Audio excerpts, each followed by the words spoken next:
Hello, my name is Thorgal.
The game has started. This is the final of the RLIGA. Atom and first now as Poland and Turkey against Petru and Vahan. The nations are mirrored.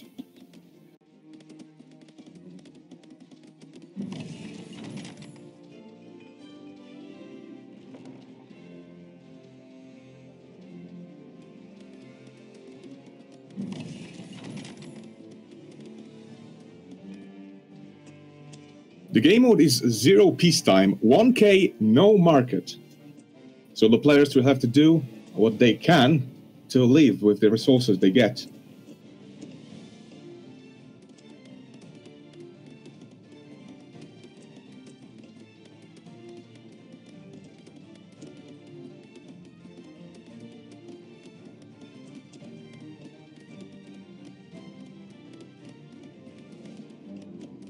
Two of the players decided to go with two storehouses far from each other.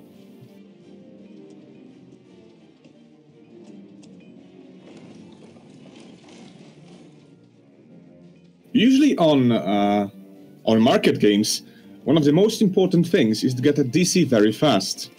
It's not very so simple in no market mode.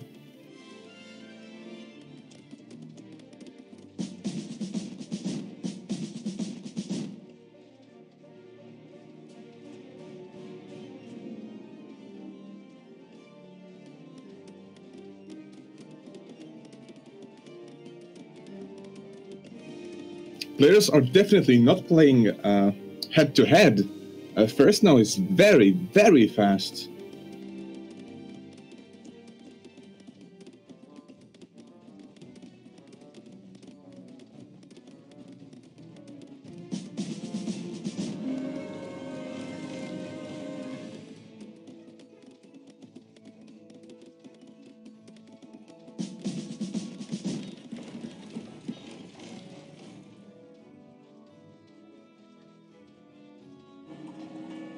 Because of the lack of this diplomatic center at the start of the game, players have to improvise with their unit composition.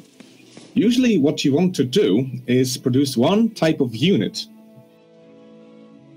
As we can see, First now decided to go with two types of units. That can be a very effective mix at the start of the game.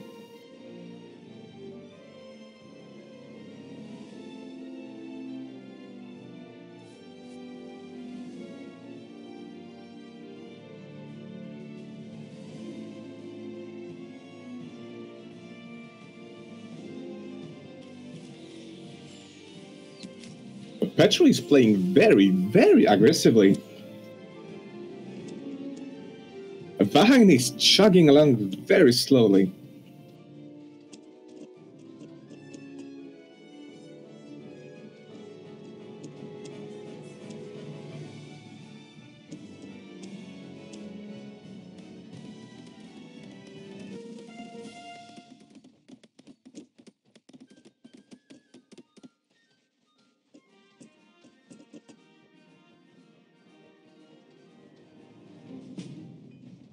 If Thursnow uses his archers effectively, this might be a game over for Petru.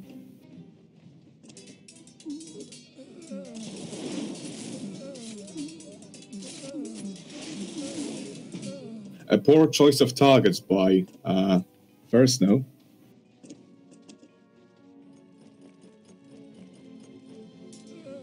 Why was it a bad choice to attack barracks? Barracks have a lot of HP compared to a town hall, for example. A town hall has only 4,000 HP, while barracks have 35,000. We can't destroy a barracks with just a few archers, but you can destroy a town hall.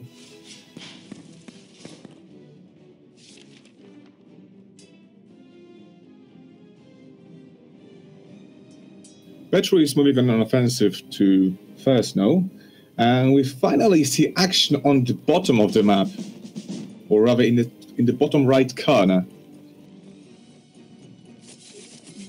Vahan is about to lose a mine.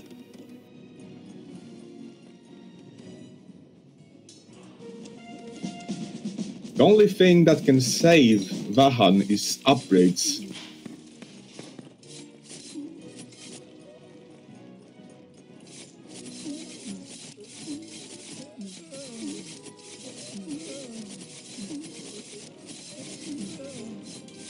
I'm pretty confident Vahan is out of the game.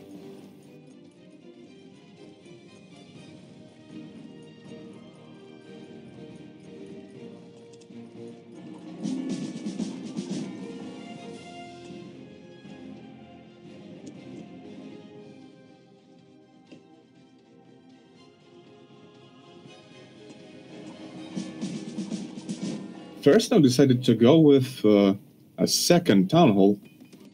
Maybe it's a bit too late.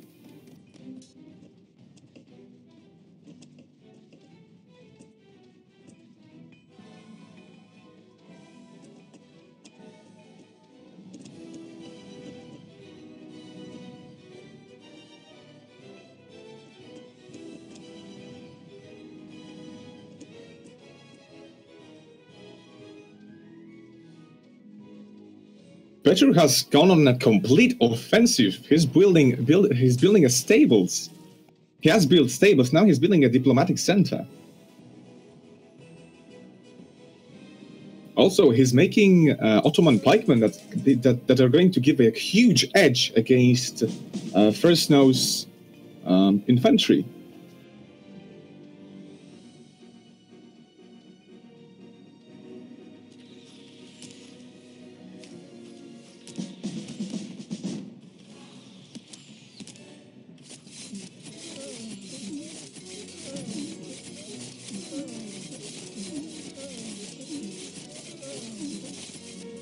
We see the first siege Cossacks in the game.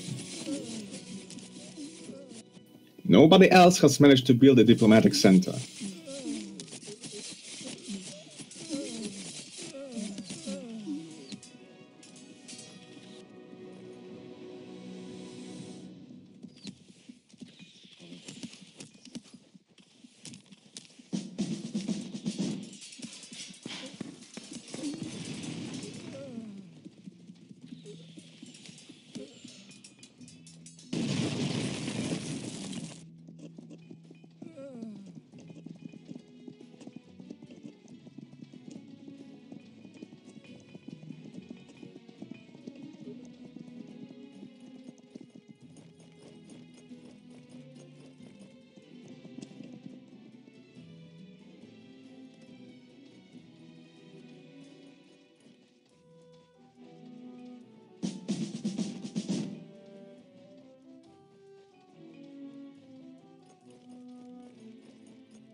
Yeah, First Snow has moved to a complete defensive stance. Petru diverted his diverted First Snow's peasants from work for a little bit. Also got rid of one storehouse and a couple mines.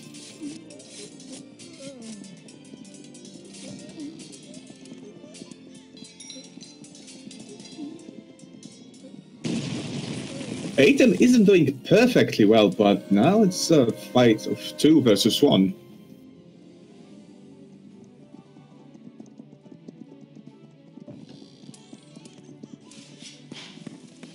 Petru is in big trouble if these guys attack at the same time.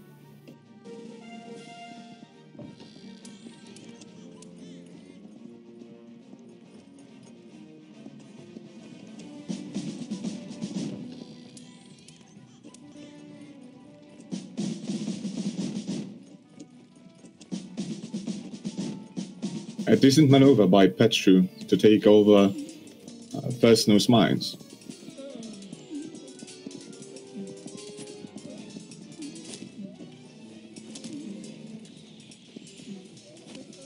Yet First Snow was too fast for Petru.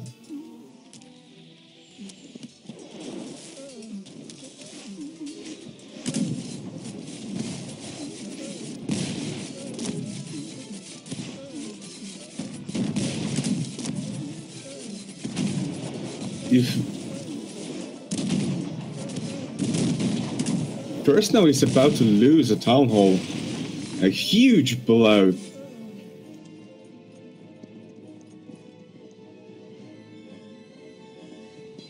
Now what I think is going to happen is Petru will move to a defensive stance.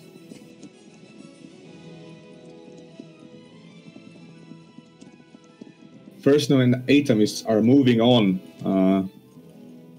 Petru.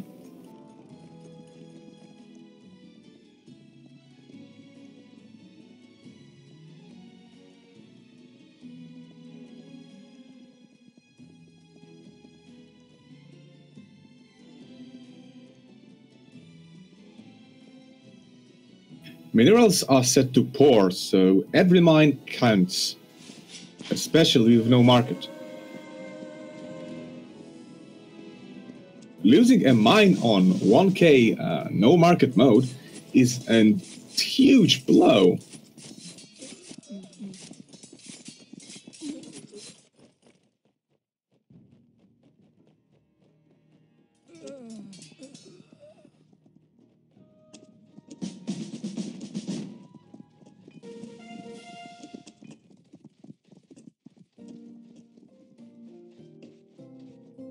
Atem raided Vahan and took over his academy, and Vahan has no unit to recapture it.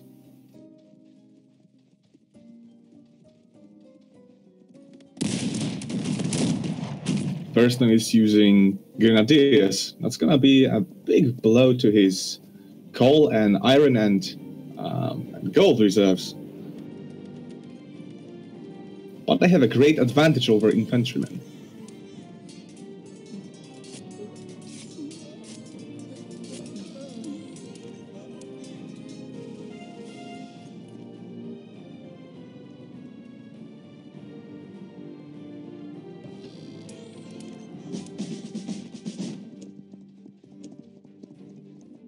Looking at the resources, Petru is doing absolutely great.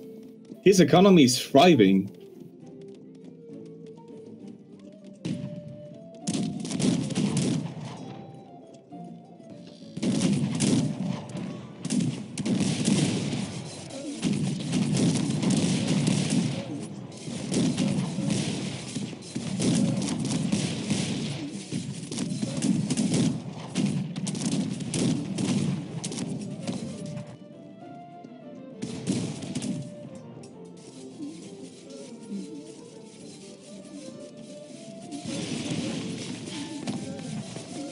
It's a huge feat to play offensively and having such a great economy while fighting 2 enemies.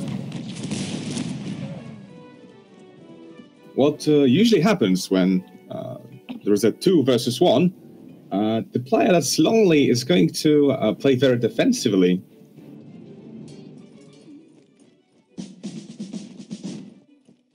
But Atem and the First Now are giving Petru quite a lot of time to deploy his attacks.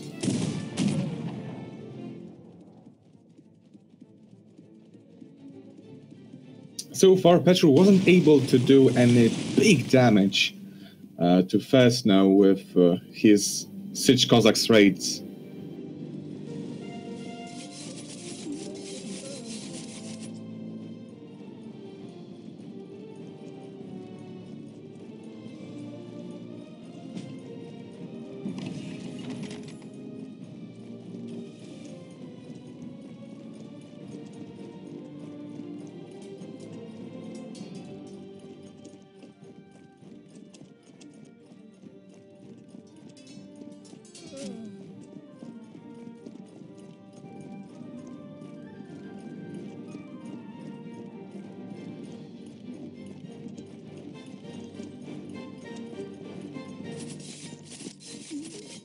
As was to be expected, Person is having big problems with his iron and gold supply. Is definitely not going to be able to use his grenadiers. Oh, Person has no gold at all. He has no gold mines.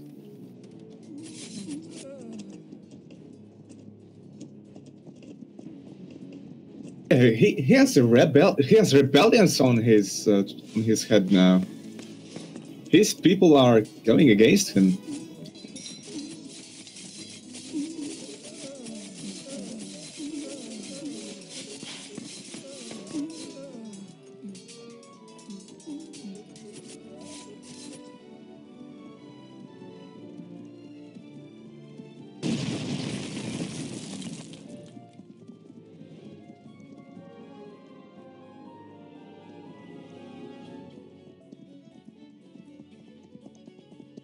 First Now's economy is absolutely destroyed. He has very little peasants. Atem is doing better and better, and considering he's an European nation and not Turkey or Algeria, he has a great opportunity to expand, as he has access to the next age technology.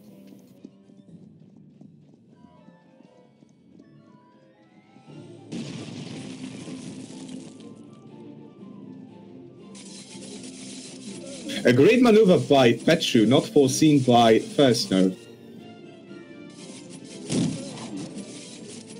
First Now has lost a mine. And now what's going to happen is... First Now has nothing to make any more mercenaries.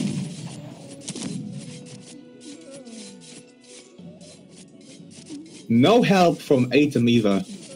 First Now is dead. Petru is winning a 2 versus 1 fight.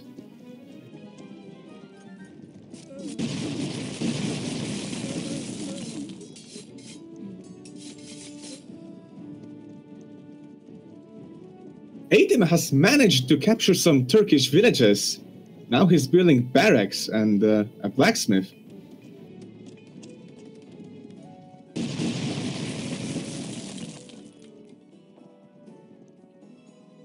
Petru has to really hurry.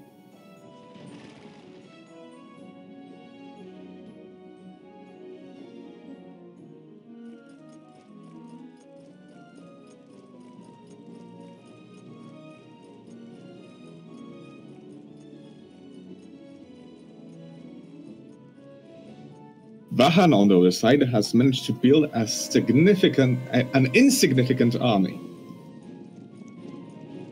Still, if used well, it might make a huge change.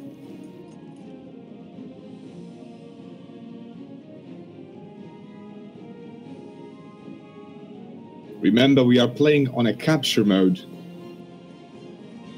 A single soldier can capture a lot of things. Atem has readied himself for siege attacks with his hussars.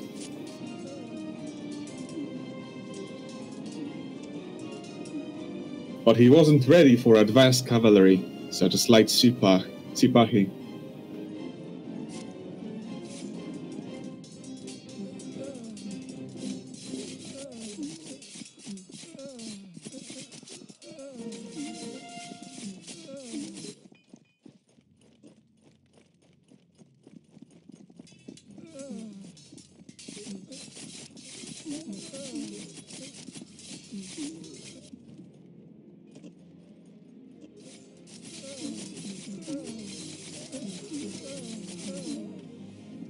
Petru's aggressive play is definitely paying off this game.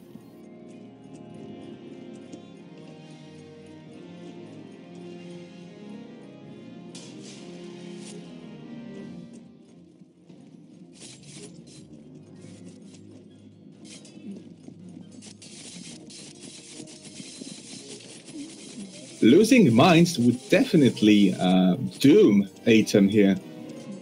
He has to do a lot to protect these.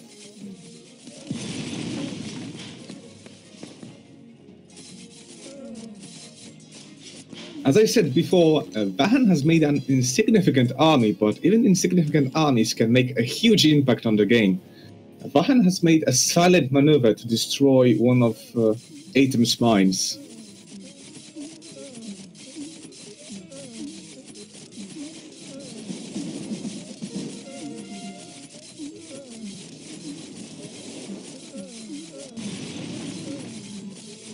We see a battle on the left bottom corner, but it's unbelievable how many units are attacking Petru's pikemen, and they are doing very well.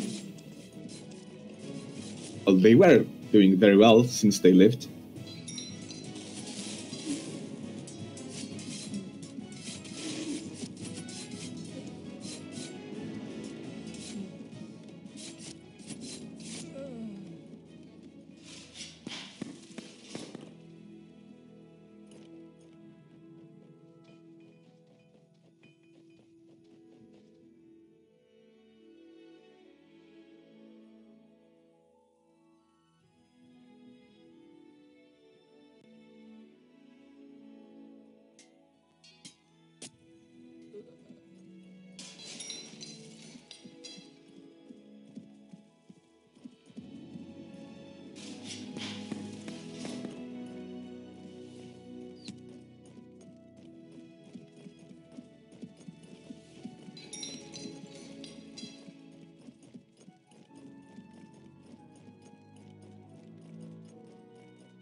Upgrade-wise, Petru didn't decide to make any upgrades to his Sipahi, yet they were still pretty effective.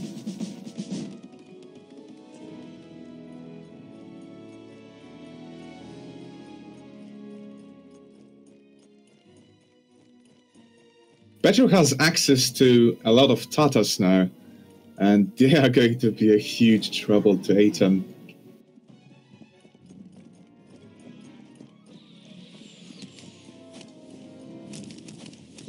Keep in mind, Atem's units are not armored.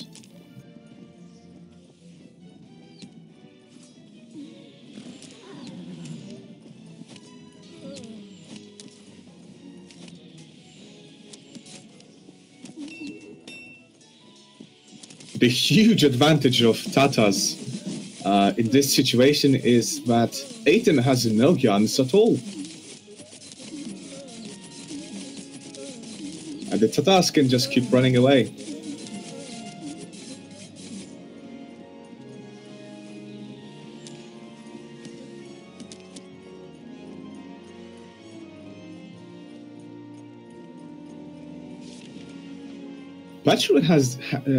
Atem has had a lot of time to develop his units.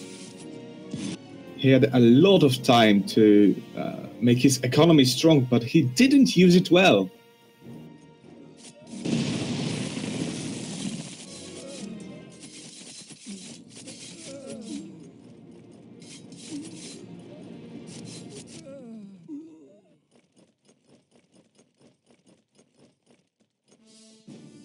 While Polish pikes have have no armor whatsoever. When they are fully upgraded, they're quite decent in a 1k 0 PT game. And Atom has failed to do that, to upgrade his spikes.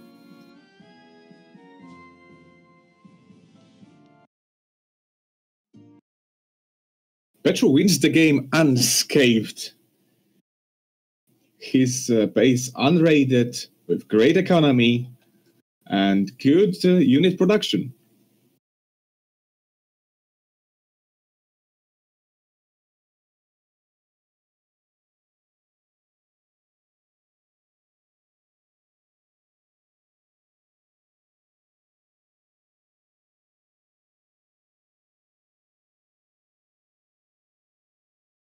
What players often forget about is artillery.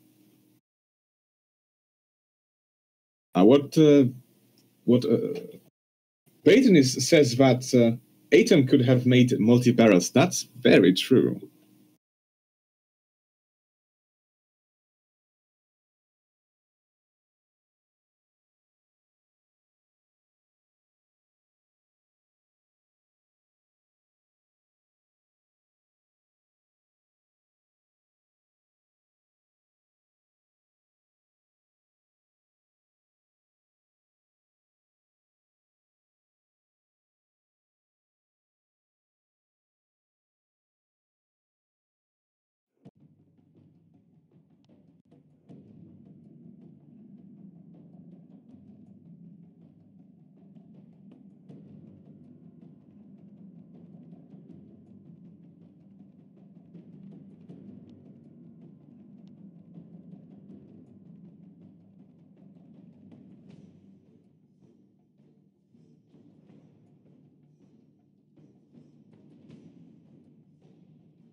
And a round about to start.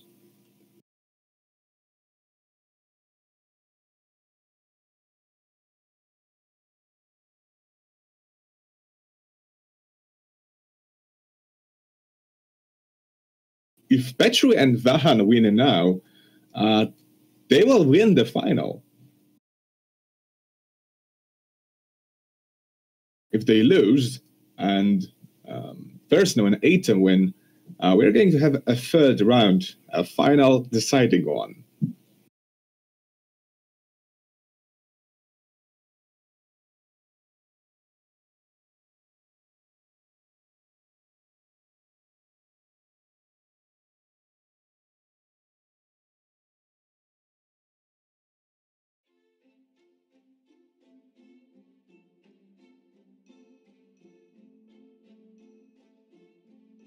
We are just waiting for one of the spectators now.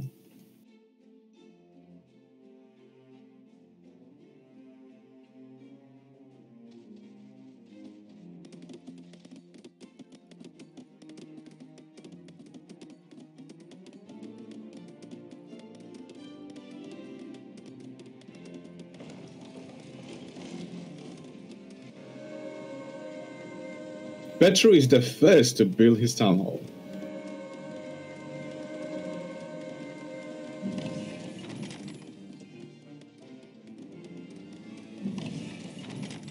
For those who just joined, we are playing a Zero Peacetime final game. Zero Peacetime 1K no market game.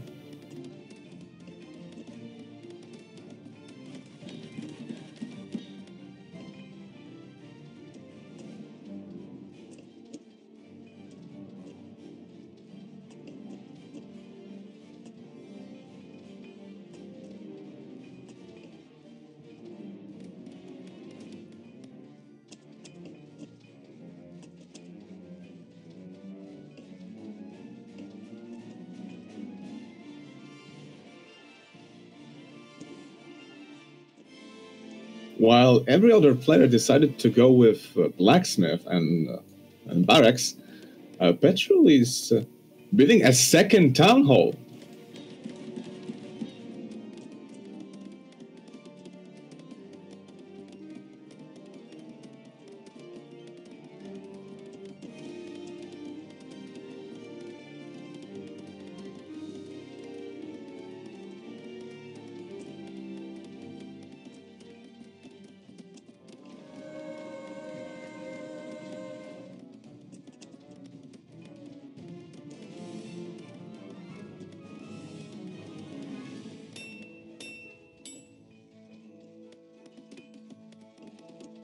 What I believe is happening here is Petru is using the town hall advantage of Turkey.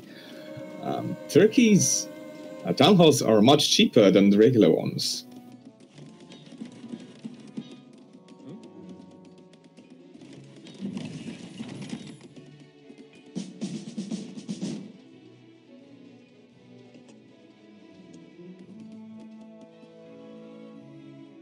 Atom is pretty slow this game.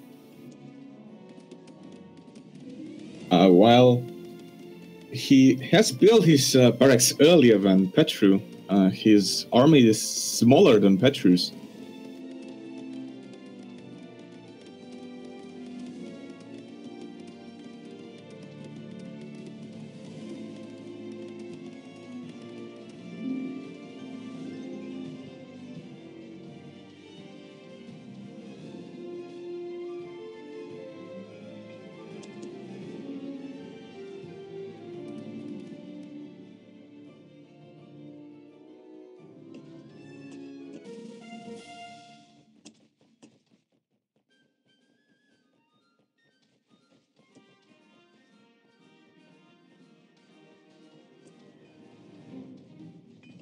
Economy-wise, Petru is doing the best.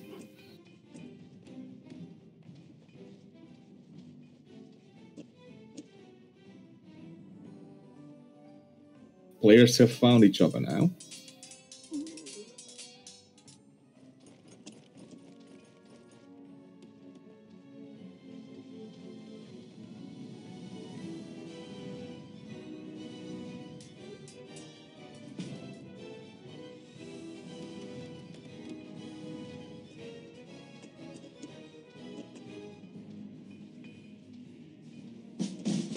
Turkey has no armor at all except for the heavy Sipahi, but I really doubt anyone is going to use those this game.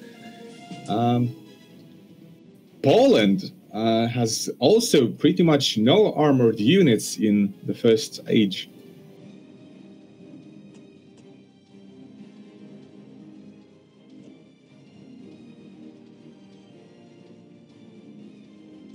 Maybe except for the wing hussars. But wing hussars are pretty expensive and take a long time to make. They do have very cheap upgrades though. Still, there is no way someone can make stables very early on.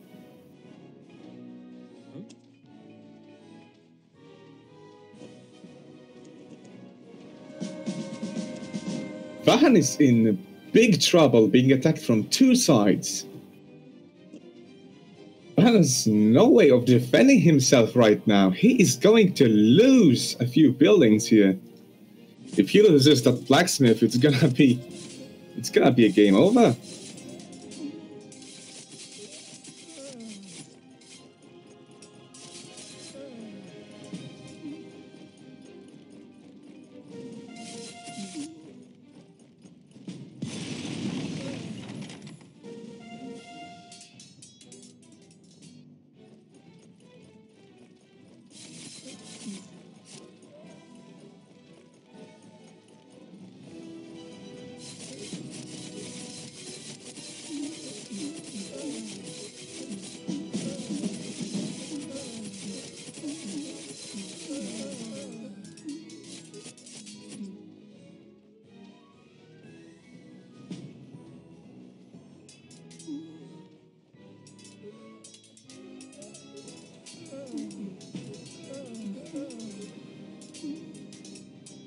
Vahan has lost his only town hall. On the other side, Petro is doing well, fighting First Snow head-on.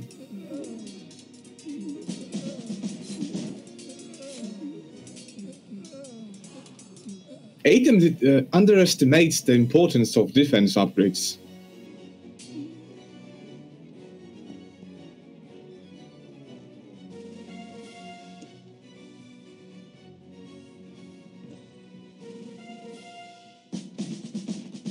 I see some iron problems experienced by Petru.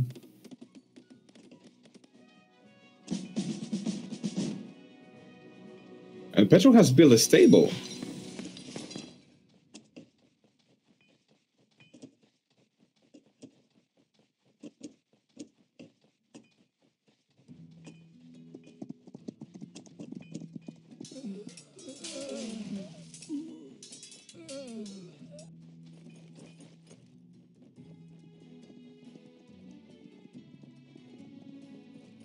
That's going to be an easy win for Petru and Vahan. Versno and Atem didn't do the best job they could to destroy Vahan.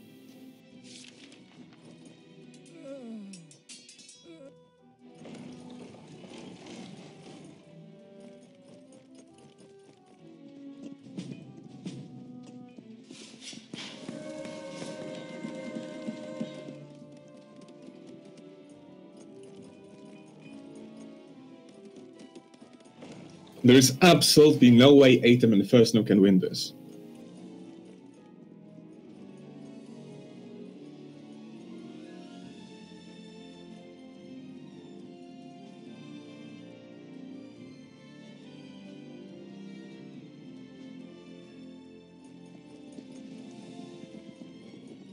Atem is going on a lonely offensive. I'm unsure, but I believe he wants to attack a bunch. No, he's going to attack a bunch of upgraded pikemen.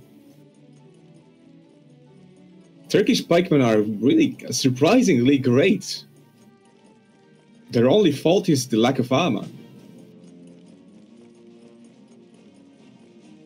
If they fight head-on right now, Atem is going to lose.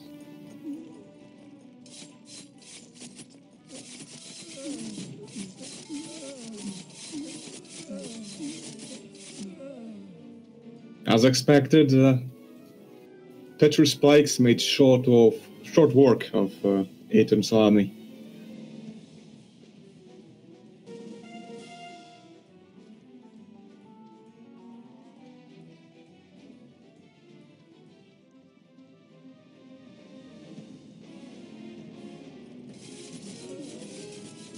Atem has big pike upgrade programs again. Seems like a common theme in his gameplay. Even Vahan, who had huge problems with the raids at the start of the game, has more upgrades on his pikes than Atem.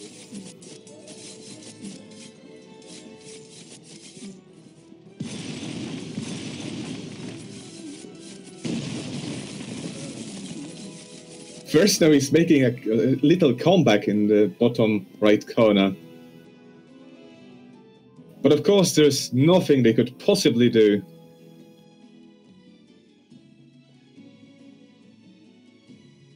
A very good game, I like the last one more, but yeah, looks like Petru and Vahan are the winners of RLIGA.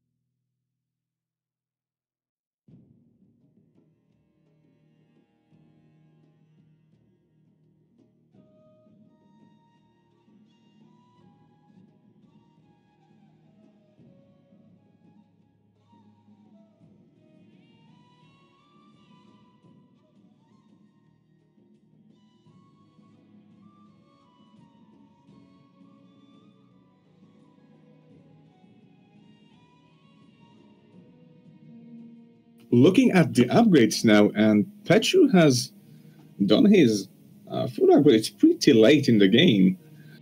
What the other players, First Known and Vahan, I believe, tried to do is use the market technique, where when you have a market, you can trade off your food for other resources. This is not the case here. Petru focused on getting other stuff, such as more peasants and more stone and wood. You have to balance all those out with no market.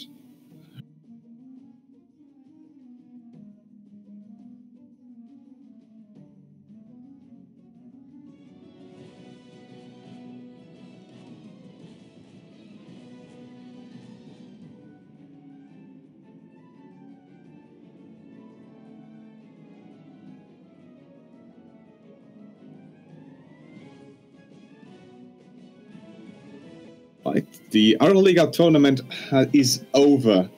Petru and Vahan have won against Fesno and Atom. A spectacular win, if I say so myself. We are going to play an FFA now. This is not the part of tournament. For those who don't know, RLIGA is a tournament. It's a tournament for all the players that want to take part in it.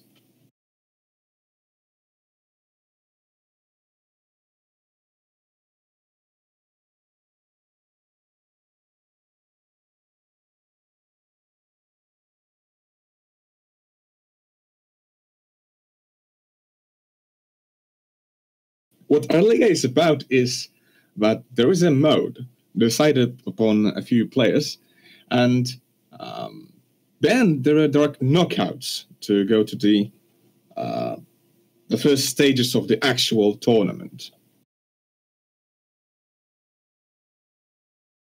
Everyone is welcome. Even if you are not a pro player, you can still take part.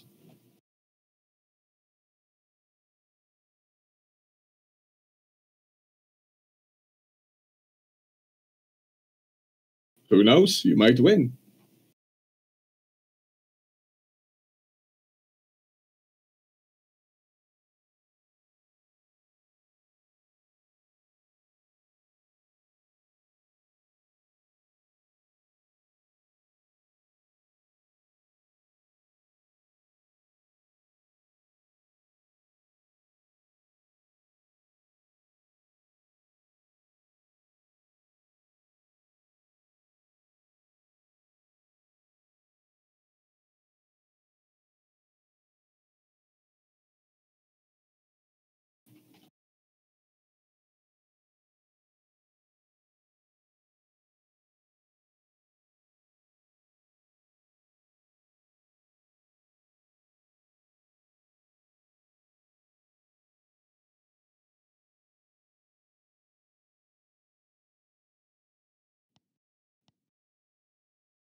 Looks like we are getting a lot of Russian community here in the chat.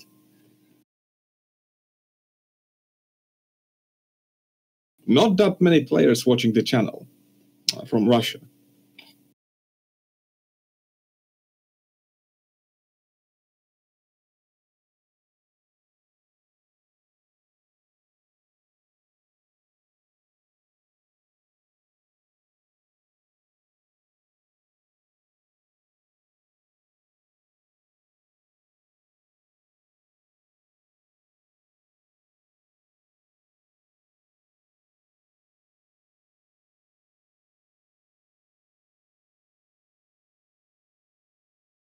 Again, for anyone who is late, Petru and Vahan have won the tournament.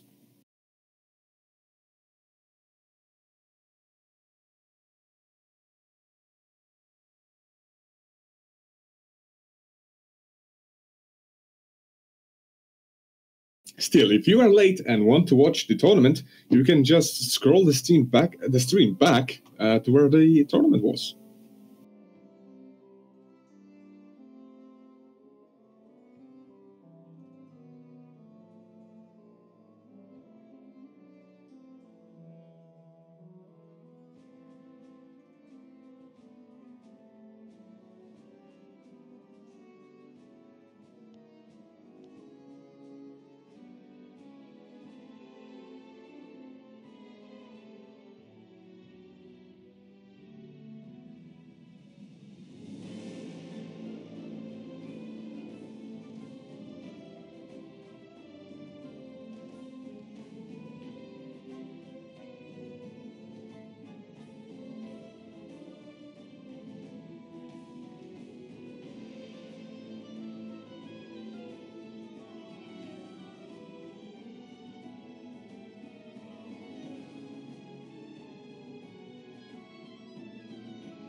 Truecon01 is asking, how much more do you need for the new PC?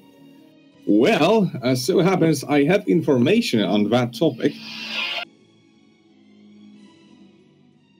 And the information is that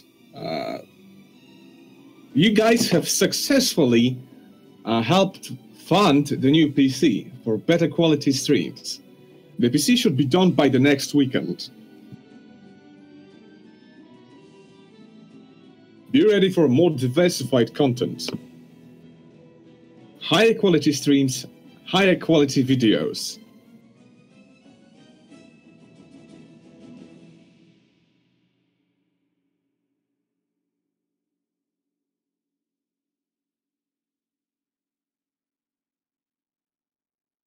Next thing is a microphone for me. Not really. I get paid in used tea bags, as you all know.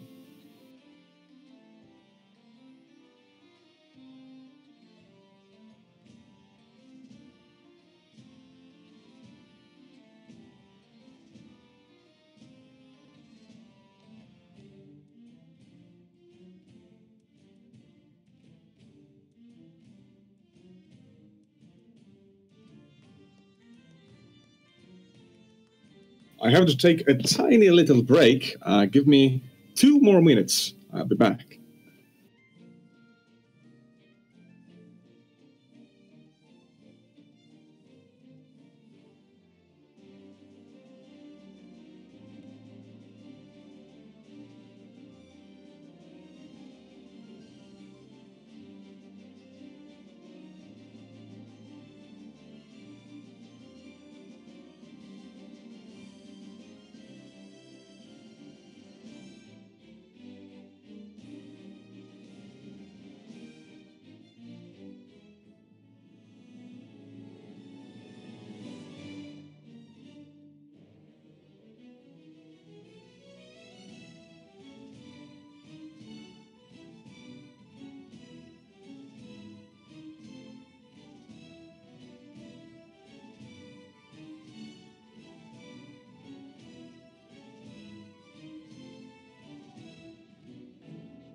All right, I'm back. Let's do this. We are just waiting for a couple players to load in.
We are playing a 5000, no artillery, no capture mode, free for all.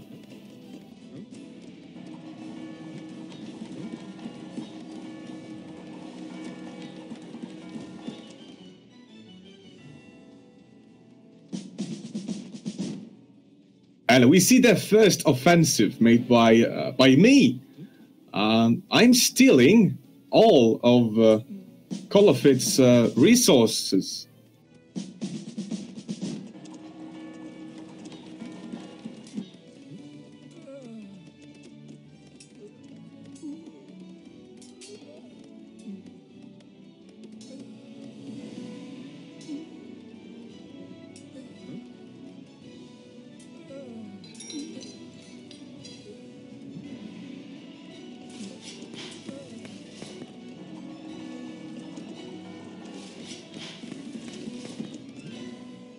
My offensive has failed, unfortunately.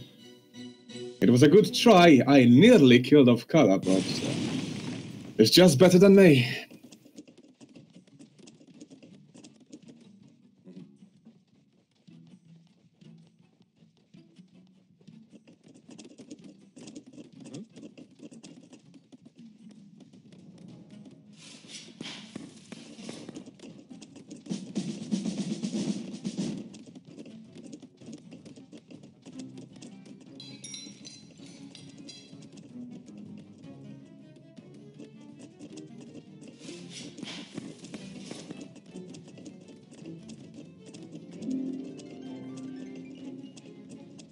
Color has exceptionally allowed Ukraine to play.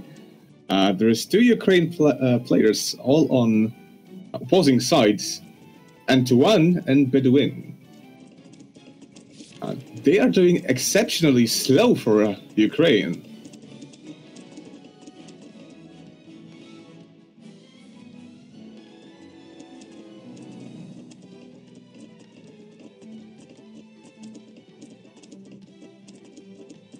The use of wood is a very important thing for Ukraine, as their buildings mostly use it.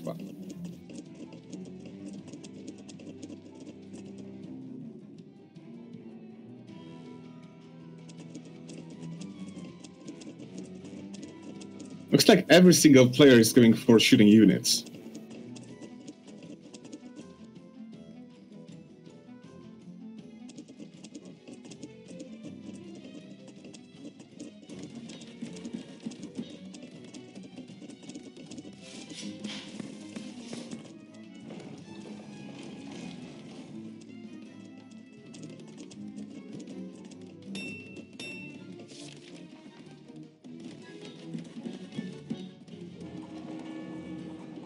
Most players already have 3 downholds, except for 1. little bubble is a bit chugging along a bit.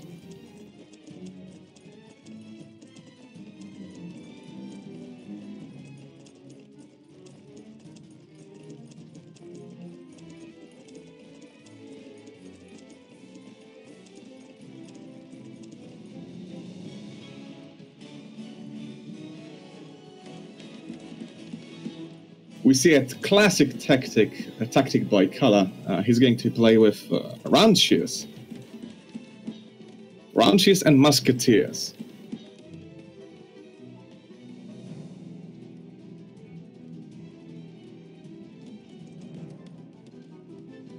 Baguette from 1S, on the other hand, is going to play more offensively. He's making some archers.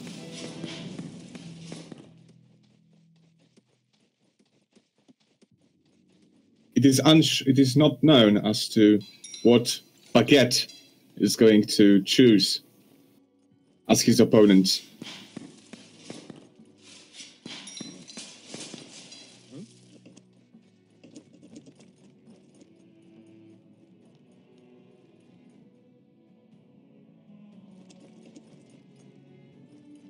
It's also pretty important for Ukraine to use mercenary shield round shears.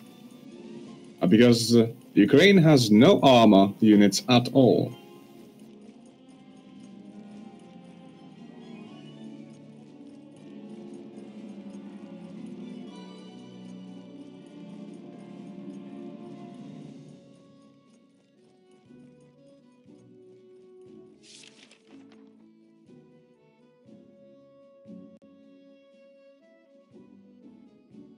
Oh, Delta is decided to build a wall. Well, after the wall update, walls have become much better.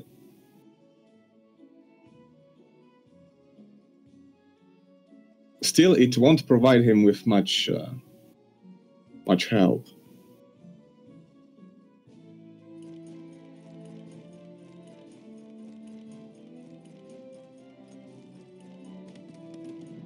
Kosovar is making a significant amount of archers. So far, I believe he has the largest archer amount, and he keeps making them.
Kosovar is the first one to move on a serious offensive.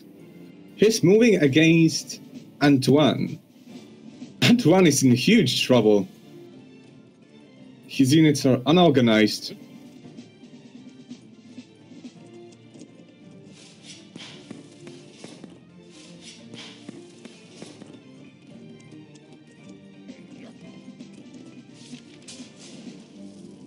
Instead of using his archers to destroy buildings, Kosovar decided to go for peasants.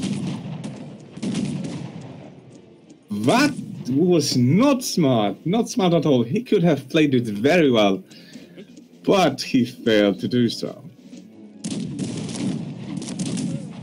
On the other side, Kala has breached Baguette's unfinished wall. Now, here we see a proper use of archers. Archers focused on buildings instead of units.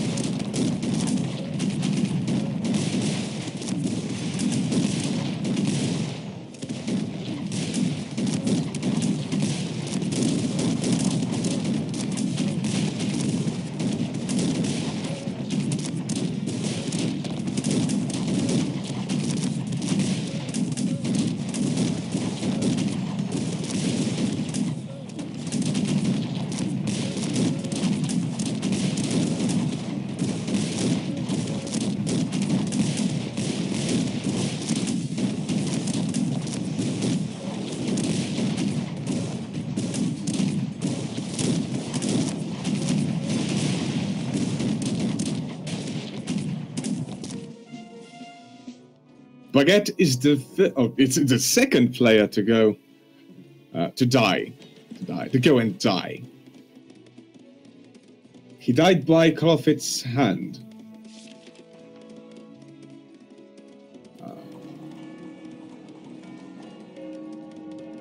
Antoine is about to die too.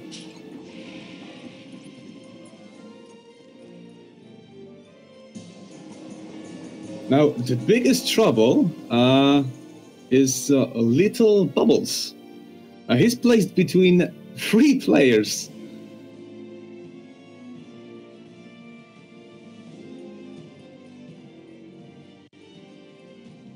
And it seems like Delta is focused on Little Bubble. At least his units are faced towards him. But Kossor is going to be the trouble for Delta.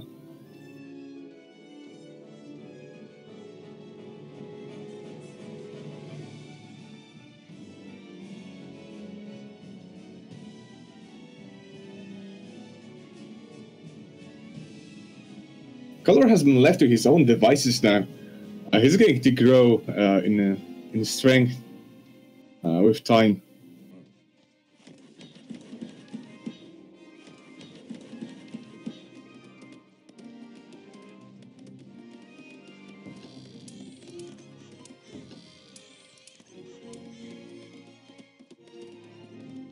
And Delta is moving on Koswa, and doesn't seem like anything can save Koswa from death.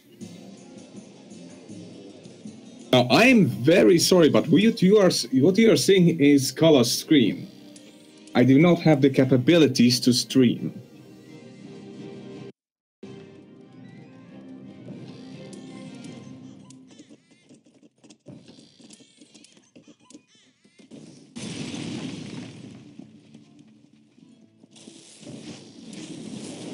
One kind player in the chat asks, thorgal, how are you? I hope you are fine. I'm great. I'm feeling great, but kind of tired. Thank you for asking.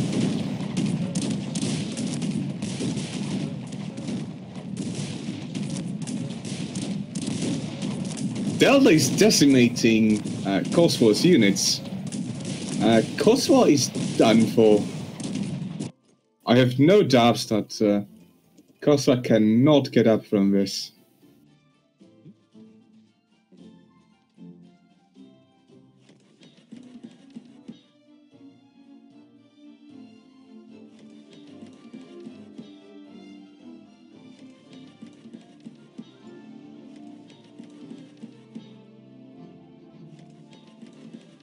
The most fair thing that could happen now is Caliphate fighting Bedouin, and Little Bubble fighting Delta. But as we all know, FFAs are not fair.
Right now, there isn't really much to say.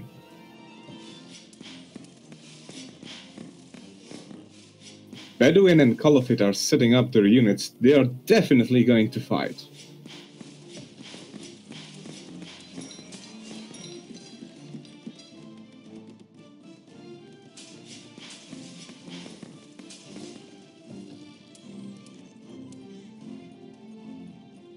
Kossor is rebuilding on the top right corner.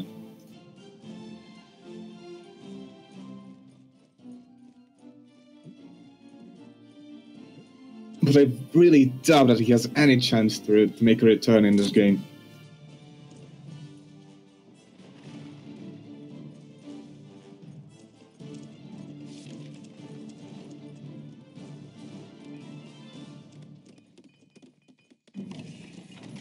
Bedouin has an impressive Sardiuk army.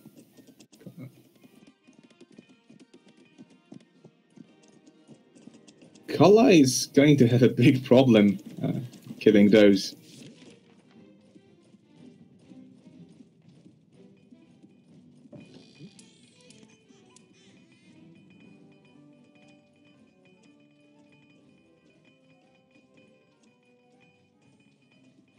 For Leon asks, Thorgal, how to get a sexy British accent? I want to fake it so bad. Well, what you have to do is you take a bunch of money on your credit card, and then you go to PayPal and donate £2,000 on Colour's behalf.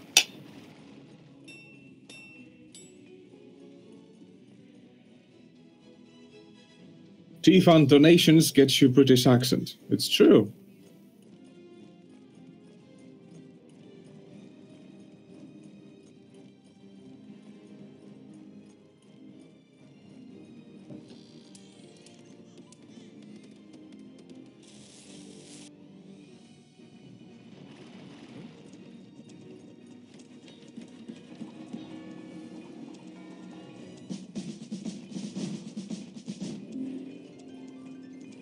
Also, I'm not faking an accent. This is not the British accent. This is what I call the common accent.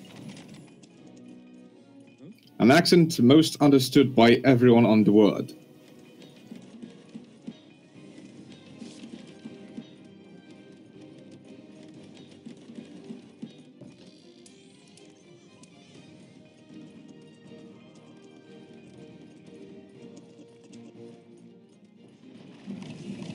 Benjamin Sherman asks, are you from Scotland, Ireland, Wales, or England? I'm from neither. I'm Polish.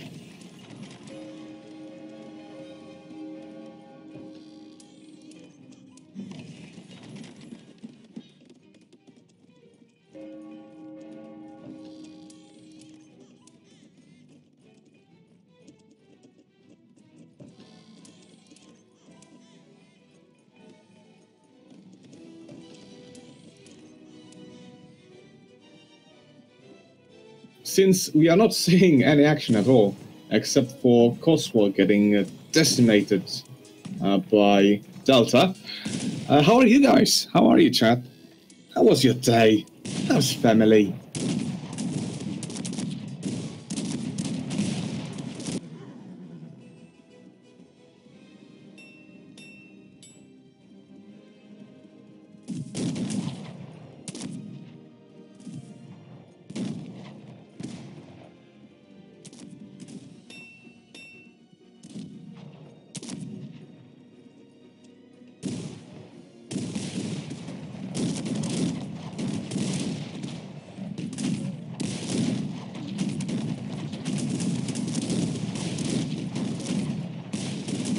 Colorfit is engaging in an operation to save Cossacks, and it's successful.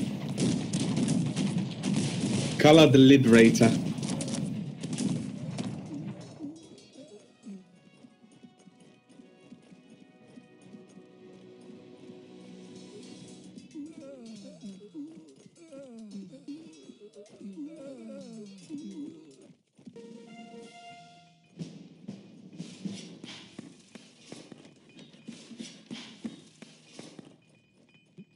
Bedouin is engaging in an offensive with Little Bubble. I was not expecting that. I was expecting Delta to fight Little Bubble.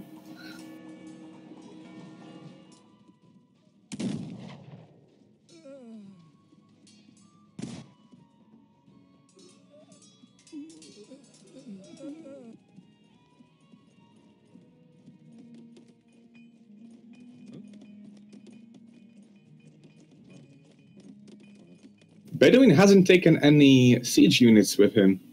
He has no archers and no grenadiers.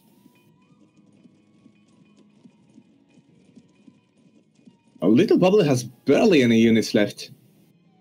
This is the end for him.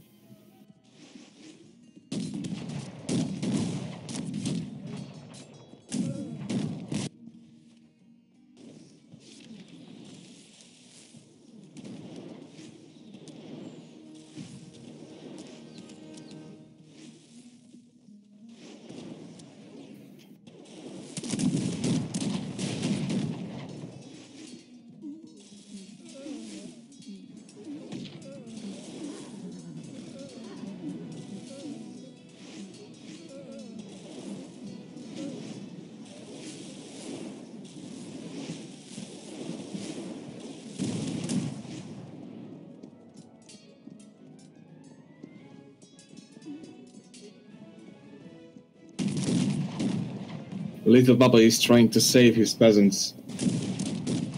Protected by a bunch of dragoons of 7th century.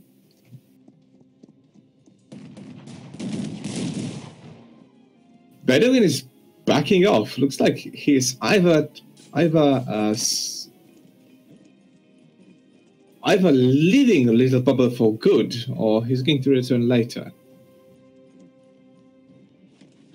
Looks like he lost the interest in fighting Little Bubble. Now that we have a little bit of time, let's look at the chat. Benjamin Sherman asks, could you say something in Polski? Okay, I can. I'm gonna say hi to my Polish fellows watching this stream. Pozdrawiam wszystkich drogich Polaków. That was Polish, Benjamin.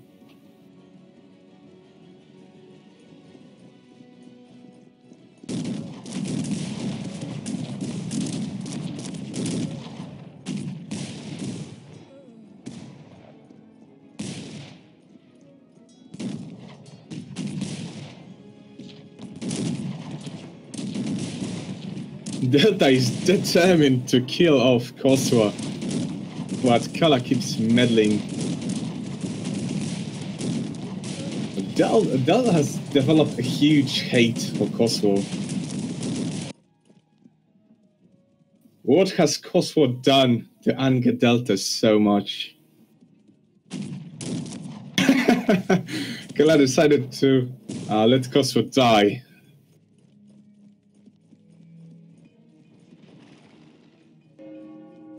I didn't expect Delta to be so determined to kill Kosovo.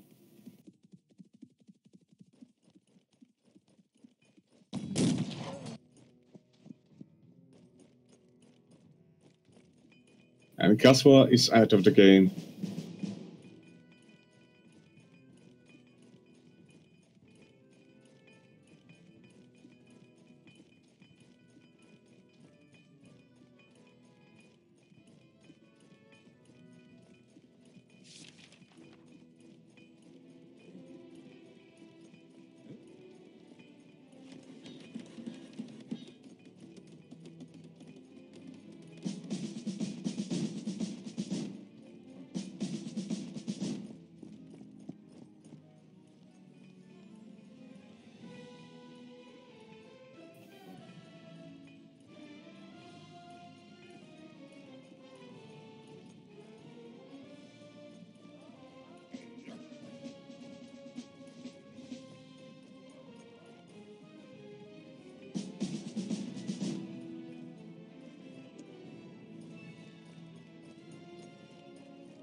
Benjamin Sherman says, Ukraine is unbeatable.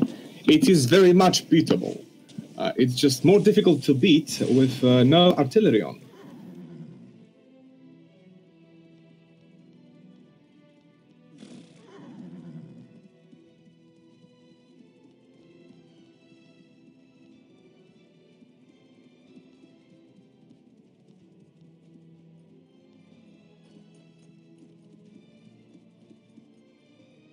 We see a little standoff on the top of the map between Kala and Delta.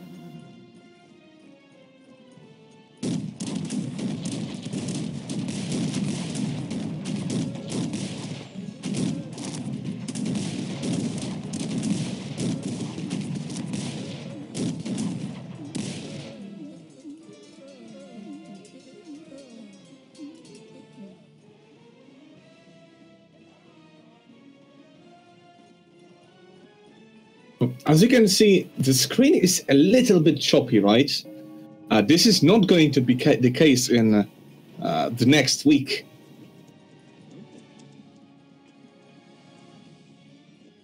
In the next weekend. Because Kala is getting a new PC thanks to his hard work and your donations.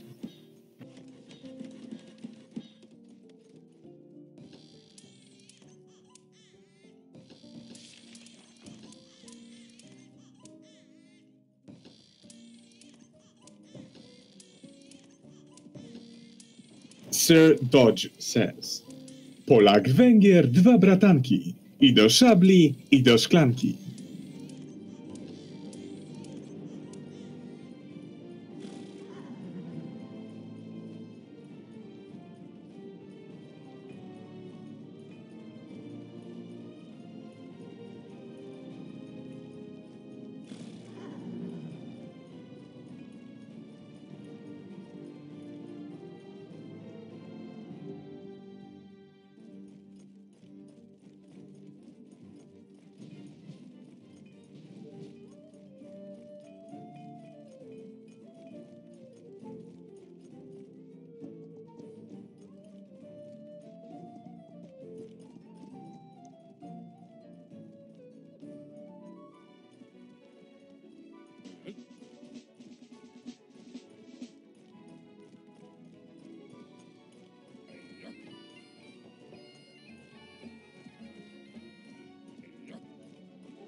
Oh, we now see the nature of Bedouin's political stances. He's a Nazi. A surprising turn of events. We see Winston Churchill, Kala, and Bedouin, Hitler, in a big standoff right now. Gentlemen, it's Winston Churchill, Kolofit, and Adolf Hitler, Bedouin.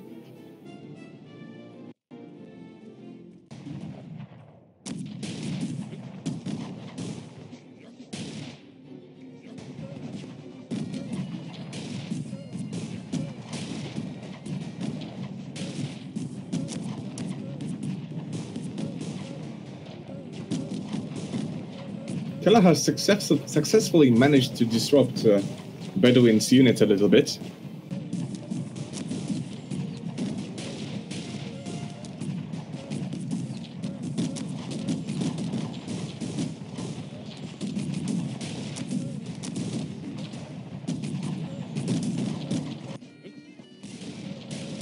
This, gentleman, is why Kala does not let Ukraine in his games.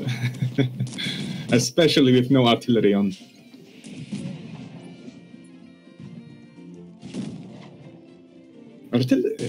Ukraine is exceptionally easy to play. It has very little unit types. Every single unit is very good.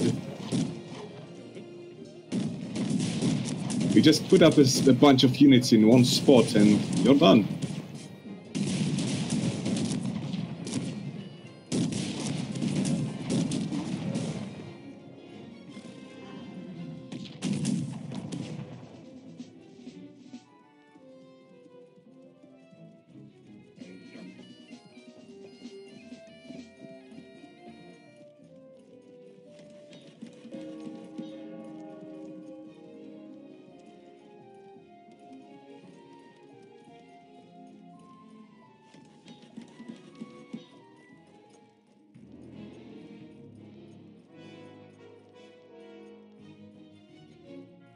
Delta is Switzerland. I haven't noticed that earlier, but now he's making jiggers. That's gonna prove a problem to every single other player, especially Ukraine.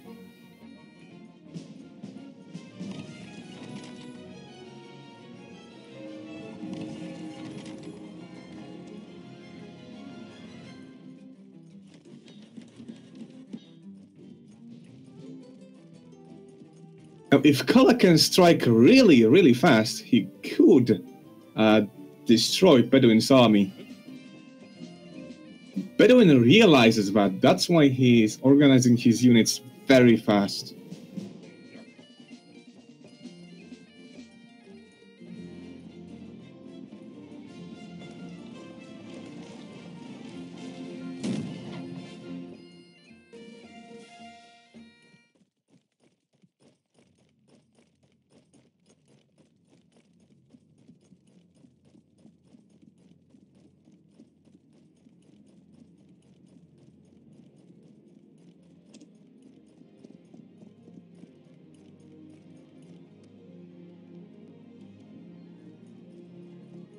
In the meantime, Delta is taking over Color's mines. Delta is going to grow really big and strong while Bedouin and Caliphate are going to fight.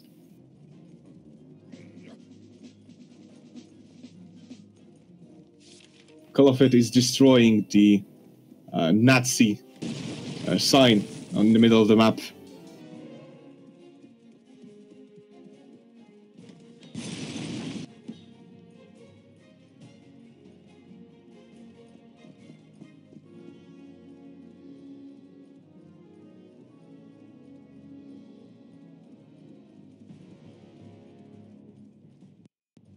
Now, Bedouin's ally is definitely not time. Ukraine at some point cannot develop any longer.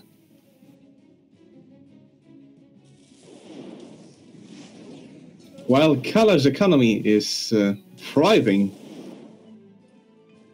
and he's gonna make more and more types of units. On the other side, England is the worst nation in the game. Well, it's the worst European nation in the game. We all know what Algeria is, don't we?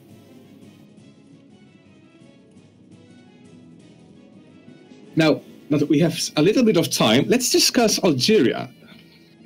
The nation that used to be very useful in particular games like Zero Peacetime modes, but Turkey got archers. Turkey has both archers and janissaries, and Algeria has become absolutely, completely, utterly useless. Even Turkey's archers are better than Algerians.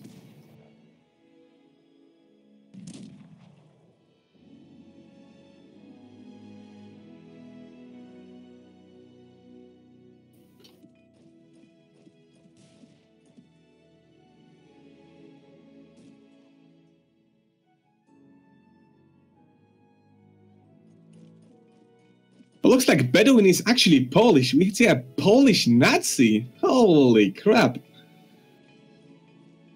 What a hypocrisy.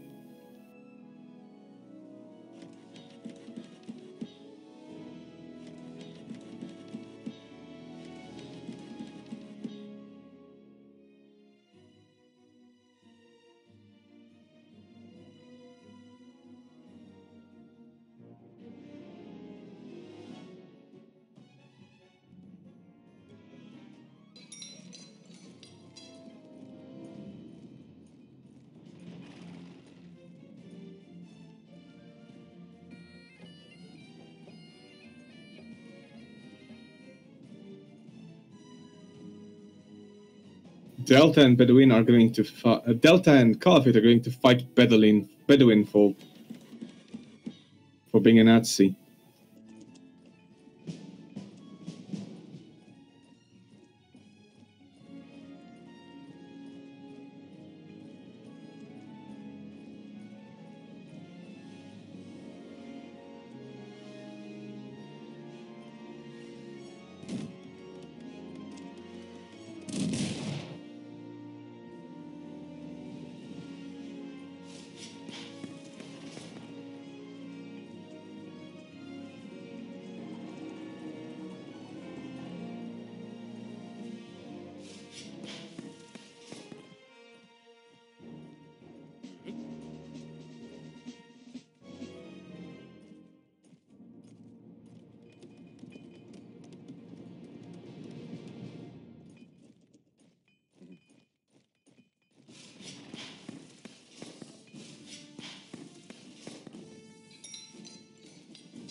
Benjamin Sherman says, "It would be cool if you can make a rebellion in your enemy's city." I believe we have that game, and it's called... what is it called? Europa Universalis. That's the game.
No, Benjamin, I do not play Fortnite, and I am not going to.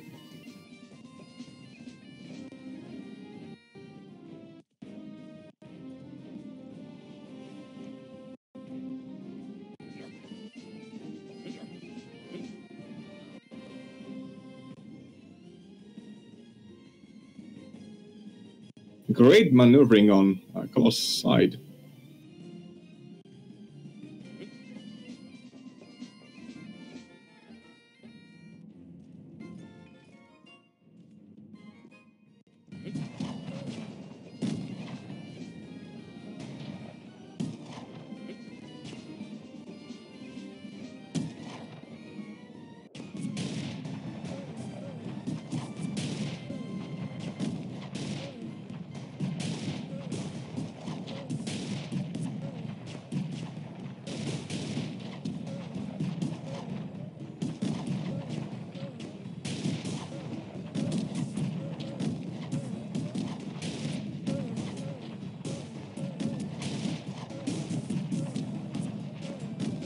Bedouin's units were not on stand ground and they are panicking.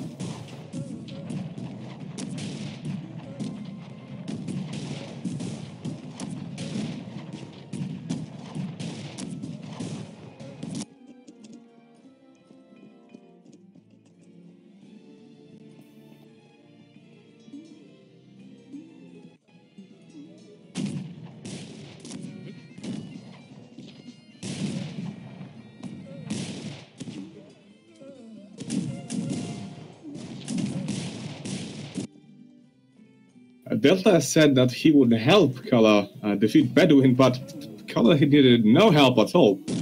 Kala has barely lost anyone due to much better control of his army.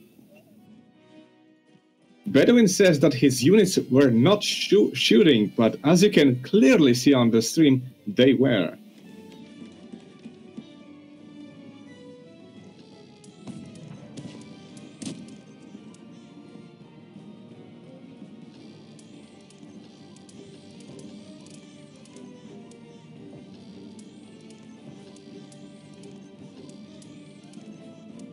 I believe Delta is trying something very dirty, and he's gonna try to save Bedouin.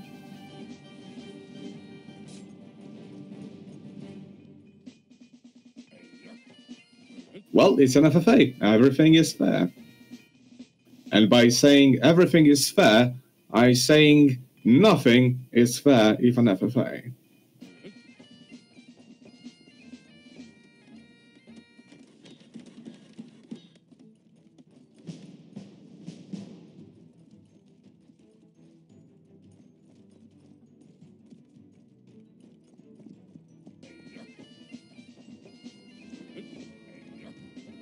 Delta has made a huge mistake. He's just dumping all his units in one spot. One spot all around.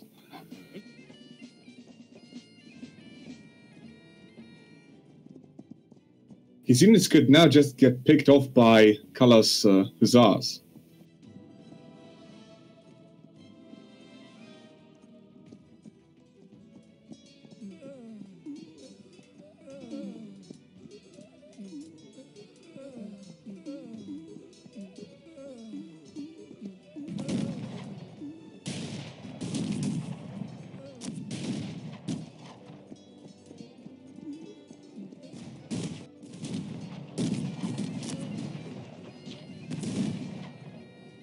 Bedouin is trying to make a comeback.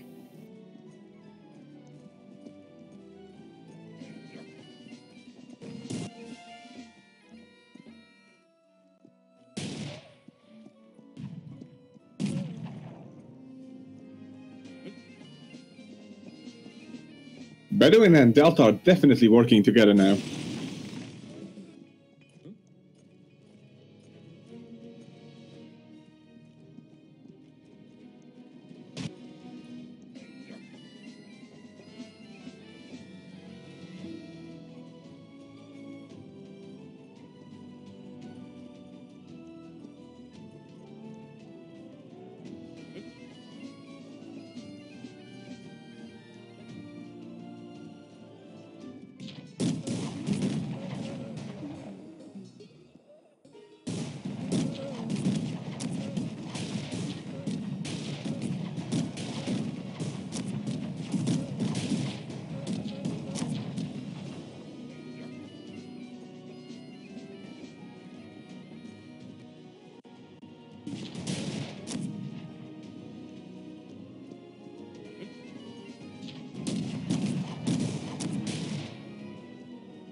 While Delta has great number of Jaggers, he is going to lose this battle.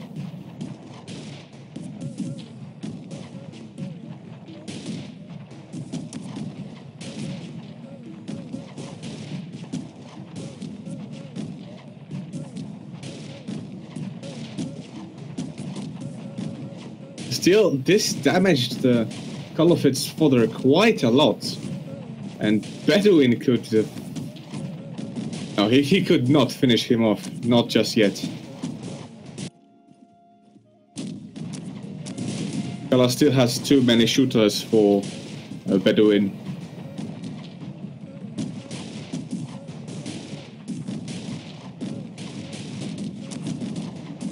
Little Bubble is going on a little offensive against Delta.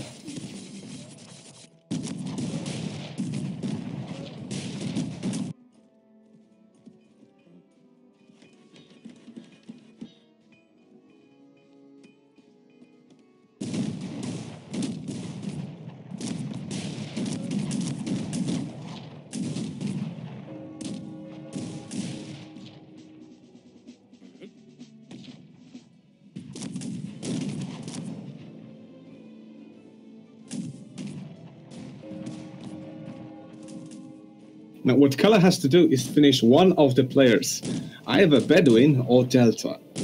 I believe he's going for Bedouin first.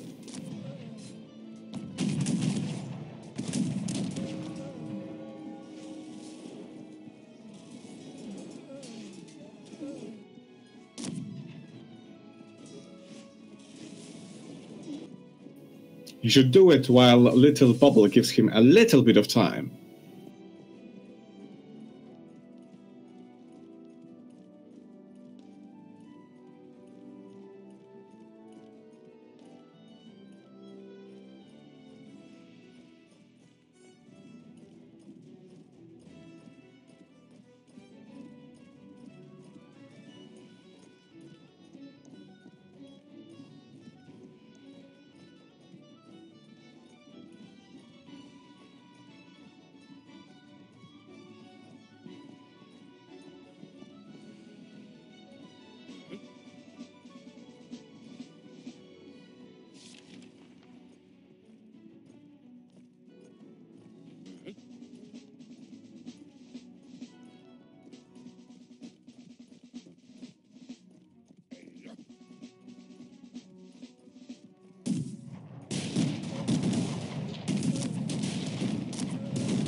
but was an easy victory in that battle.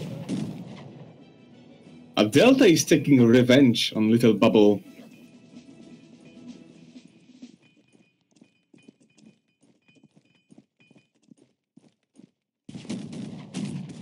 Color has to hurry as to not let Delta recuperate and attack him. Oh, Bedouin decided to give up. He wants to prolong the game no longer.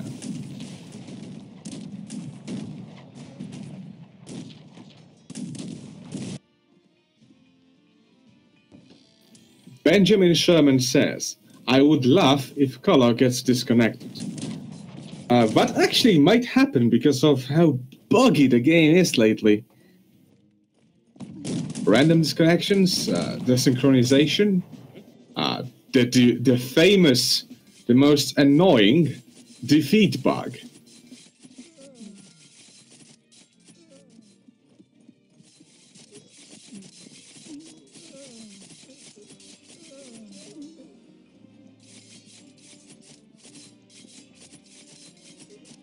I haven't had the defeat bug for quite some time, so maybe it's been fixed.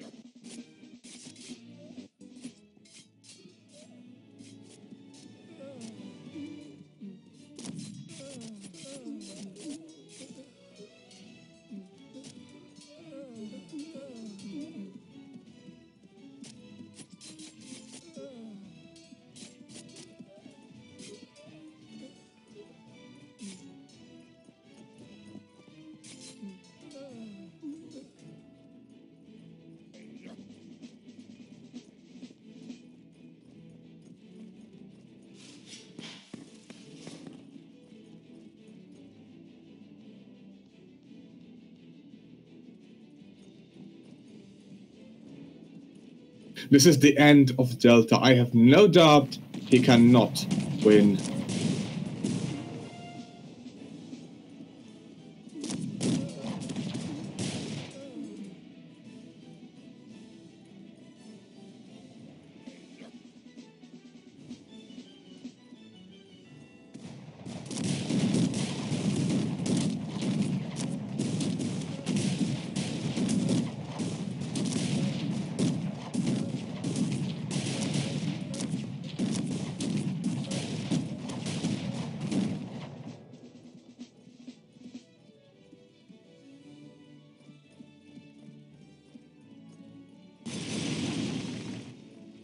Delta is saving time by destroying the houses and forcing Color back.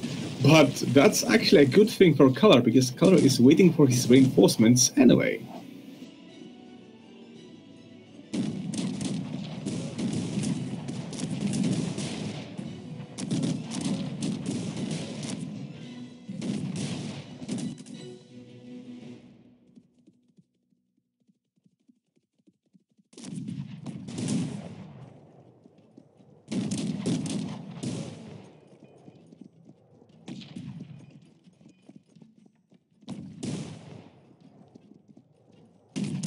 Bedouin decided to play thorgal style by building a little village in the mountains.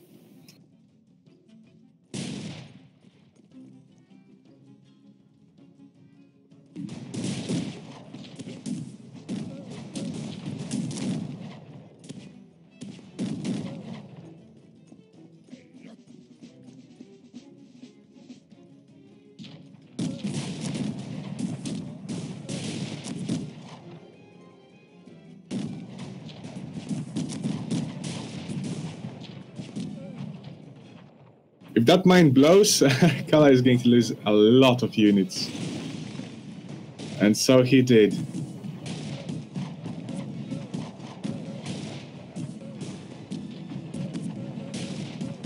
Kala does not have much fodder there.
This is a very pyrrhic victory by Kala. Delta has made use of the stand ground and his buildings, and Kala decided not to send a bulk of his infantry to the battle.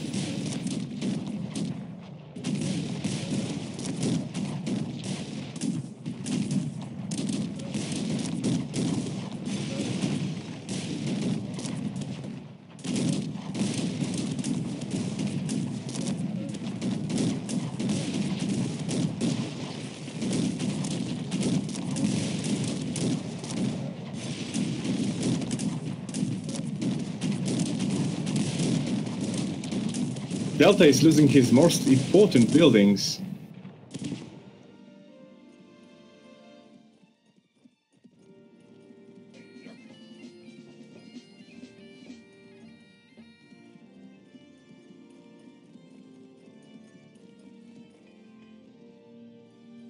Now, looks like Delta is going to try to avenge that destruction, but Kala has a huge army back home. It might be even bigger than what he sent.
Kalafit's hussars were taken in surprise, but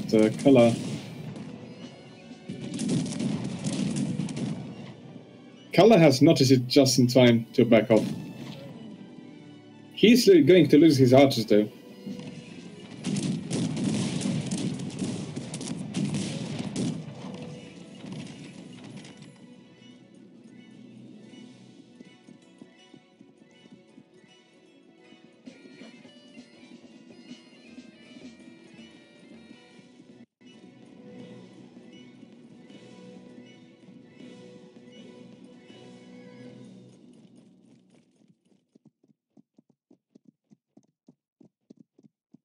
Delta is using a mix of mercenary 18th century dragoons and the actual 18th century dragoons.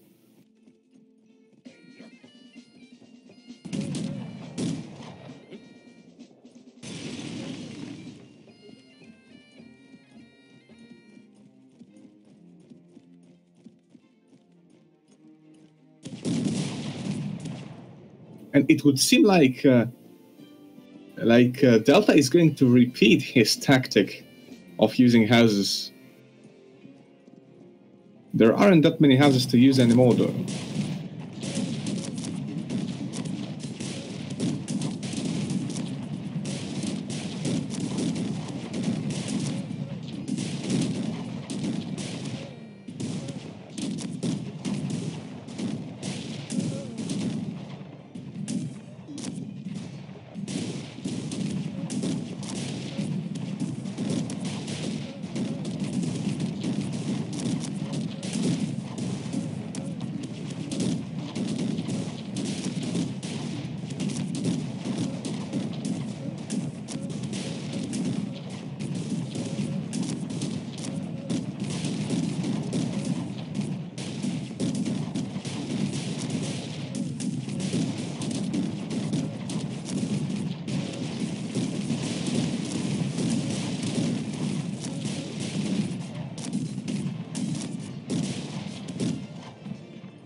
Delta has given up after the great battles between him and Kala.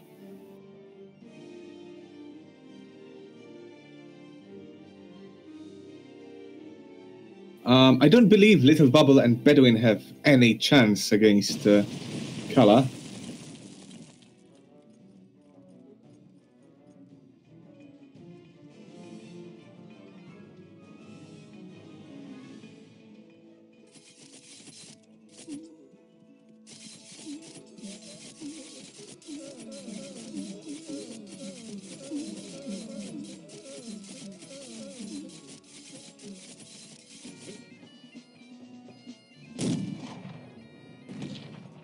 I don't believe Kala wants to prolong the game any longer, so he's just going to decimate Little Bubble.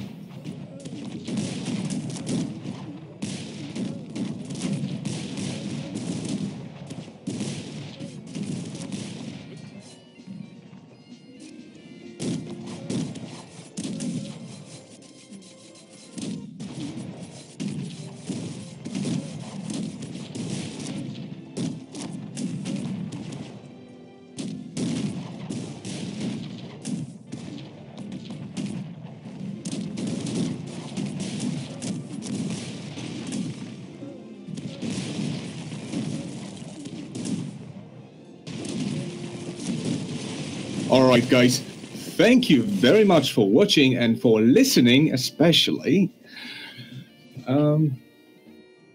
If you guys don't mind, we appreciate every single donation of even the littlest penny.